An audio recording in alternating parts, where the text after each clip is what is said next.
বেশ একটা টিউমার দেখা গেছে অনেক বড়। বায়োপসি পরীক্ষা করার পর ওনারা বললো যে আপনার ক্যান্সারের ভাইরাস আসছে, পাওয়া গেছে। ক্যান্সারের জীবাণু পাওয়া গেছে। কেমো দিচ্ছে, আমি প্রথম একটা কেমো দিচ্ছি, পরে দেখি আমার শরীর খারাপ করে। জি, কারণ এই ওষুধ থেকে আমি আলহামদুলিল্লাহ ভালো আছি। আমি আরো 10 জন আর যদি কেউ হয় এরকম আমি আরো তাকে যে আসতে চাই চলে কিনে এখানে আইসা আমি ভালো হচ্ছি, আরেকজন ভালো আমি সেটা অবশ্যই চাই। আসসালামু আলাইকুম ওয়া রাহমাতুল্লাহি ওয়া বারাকাতুহু। আমি ডক্টর মোহাম্মদ আসলাম, বর্তমানে বিশ্বনন্দিত ক্যান্সার চিকিৎসক অধ্যক্ষ ডক্টর এস এম সারোয়ার স্যারের চেম্বার গণস্বাস্থ্য হোমিওতে ক্যান্সার চিকিৎসক হিসেবে নিয়োজিত আছি। আল্লাহর রহমতে বর্তমানে আমরা সরাসরি চলে যাব আমাদের একটা রোগীর কাছে, যিনি কিনা আমাদের এখান থেকে চিকিৎসা নিয়ে আল্লাহর রহমতে উনি বর্তমানে সম্পূর্ণরূপে শারীরিক, মানসিক এবং প্যাথোলজিক্যাল বিষয়গুলোতেও সম্পূর্ণরূপে সুস্থ আছে। আসসালামু আলাইকুম। ওয়ালাইকুম আসসালাম ওয়া রাহমাতুল্লাহি ওয়া বারাকাতুহু। আম্মাজান কেমন আছেন আপনি? হ্যাঁ আলহামদুলিল্লাহ ভালো। জি, আম্মাজান আপনার নাম কি? আমার নাম সাহারা বানু। সাহারা বানু। আচ্ছা, আপনার বাবার নাম কি? আমার বাবার নাম আলাউদ্দিন খান। আলাউদ্দিন খান। আপনার মায়ের নাম? আমার মায়ের নাম রবেদা খান। রবেদা খান। আচ্ছা আচ্ছা, আপনার বয়স কত চলতেছে বর্তমানে? আমার তো মনে হয় 65-66 মতো হবে। 65 মতো হবে আর কি। আচ্ছা আচ্ছা, মনে নাই। তো আপনার বর্তমান ঠিকানা, আপনি কোথায় থাকেন? বর্তমান ঠিকানা হলো মিরপুর মিরপুর এক নম্বর। 1 নম্বরে। হ্যাঁ, মিরপুর 1 নম্বর, রোড নং 3, বাসার নাম 108। 108। হ্যাঁ, দক্ষিণ বিশিল। দক্ষিণ দক্ষিণ বিশিল। বিসিল। আচ্ছা আচ্ছা, ওইটা কি আপনার নিজের বাড়ি নাকি ভাড়া?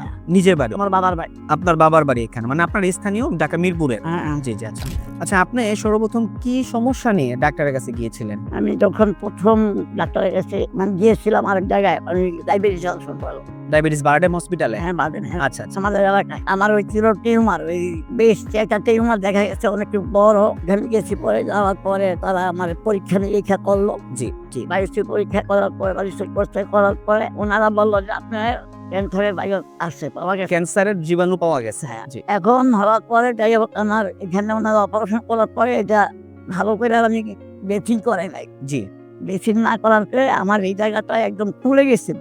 আচ্ছা, আমি পানি জমে গেছে। পানি জমার পরে আমি ম্যাডামকে বললাম, ম্যাডাম বলে আয় আল্লাহ আপনার কেমন একটু দেরি করে আসছিলেন। আমি বলছি ম্যাডাম আপনি তো বলেন নাই। তারপরে ওইখান থেকে আমি আসছি ওই যে কি বলে ক্যান্সার হাসপাতাল, ওই লোকে মহাখালী ক্যান্সার হসপিটালে। নোয়াখালী যাওয়ার পর ওইখানে আমি ডাক্তারকে দেখাইলাম। দেখানোর পরে উনি আমার এই বেশি এখানে পানি জমেছিল, ওই পানিগুলি বের করে গেছে। জি। বের করে দিয়ে বলছে যে আপনাকে এটা সবসময় পরিষ্কার রাখতে হবে। তা আমি বলে ঠিক আছে, ওনারা কোনো যে কেমন দেন ওইখানে থাকতেই বললো কেমন কেমন কেমন দেওয়ার কথা বল। কেমন দিচ্ছে, আমি প্রথম একটা কেমন দিচ্ছি, পরে দেখি আমার শরীর খারাপ করে। জি। কেমন দিয়ে শরীর খারাপ করে। খারাপ থাকে। হ্যাঁ। হ্যাঁ, শরীর খারাপ করে, বমি হয়, অনেক সমস্যা। আচ্ছা, আপনি সর্বোপরি মানে ওই চিকিৎসাগুলো চালানোর অবস্থায় মহাখালী থেকে কি আপনি সুস্থ হয়েছিলেন নাকি? না, সুস্থ হয়েছি যখন বলো যে কেমন দিচ্ছি একটা দেওয়ার পরে তারপরে বলছে যে আপনি বাসায়। আমি বলছি যে আরো লাগবে 8টা।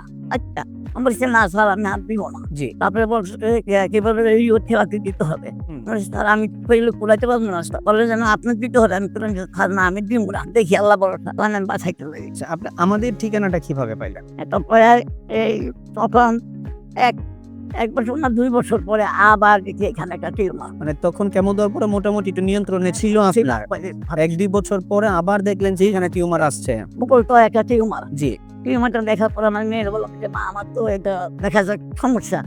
একদিন ওই আপনার এই ঠিকানা পাইলাম হয়তো মোবাইলের ফেসবুকে পাইছেন। জি। ফেসবুকে পাওয়ার পরে আমার মেয়েকে বললাম যে এখন কি করবো, তখন নাম্বার পাইলাম। জি। নাম্বার পাওয়ার পরে আজ থেকে আমি ফোন দিলাম, এই আপনি এই ব্যাপার, আমি তো ক্যান্সারের রুগী, ক্যান্সার পাওয়া গেছে, এখন পর্যন্ত কাগজটা দেন। তারপর কাগজ আমি পাঠাই মোবাইল স্যারের লগে কথা বলছি, আর ওর সাথে আমি কথা বলছেন। হ্যাঁ। টাকা পয়সা কি লাগবে না লাগে বলছি। আচ্ছা ঠিক আছে। আসার পরে স্যার আমার দেখে ওষুধ লিখে দিয়ে ওষুধ দিয়েছে। দেওয়ার পরে আমি খাই। চিকিৎসা দেওয়ার পরে আপনার টোটাল কত মাস ওষুধ খেয়ে আপনি আবার পুনরায় পরীক্ষাগুলো করছিলেন? 4 মাস ওষুধ খাইছি। 4 মাস আমাদের এখান থেকে ওষুধ খাইছেন। ওষুধ খাওয়ার পরে আপনারা আমরা যেটা সবসময় বলে থাকি যে 4 মাস পরে আমরা পরীক্ষা করাবো, আমরা সেই পরীক্ষাগুলো করাইছি।